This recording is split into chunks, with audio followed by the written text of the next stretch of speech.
tafute tu njia sawa, asi tupate mafanikio. ni kweli.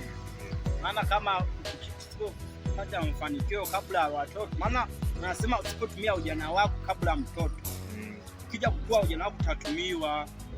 Ndio. Sasa wewe inabidi utumie ujana wako kabla ya kuwa. Hakika. Hivi ukikuwa hujatumia ujana wako ulivyo na natakiwa utafanyaje wewe? Yaani ukishafikisha miaka 30 utakuwa umeshazeeka bro. Hapo umeenda. Yaani wanangu ni kazi, hadi ni kazi hiyo. Hadi hapa nilikwambia hivi.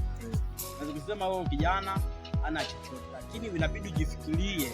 Sawa. Sema yako hivi na hivi mali matatu. Alafu kingine nikwambie kijana. Sijui kaona mwanamke afu kamkimbia. Wewe kaa kidogo tulie. Maana kuna wanawake wengi wanakuja tu wanasema nakupenda, kumbe ni uongo tu, ni ujinga mtupu. Unataka kupoteza biashara yako. Sasa unajua kwani kipindi tuliumbwa. Sawa. Tuliumbwa na vitu vingapi? Vinne. Sawa. Cha kwanza akili. Sawa. Cha pili sawa, uwe na heshima. Sawa. Cha tatu cha tatu ni kitu ambacho kinaitwa hisia. Sawa. Sasa labda tungekuwa hatuna hisia ndo tusingetafuta wasichana yani hapo wanawake. Sawa. Ndo tungeachana na hivyo vitu. Sasa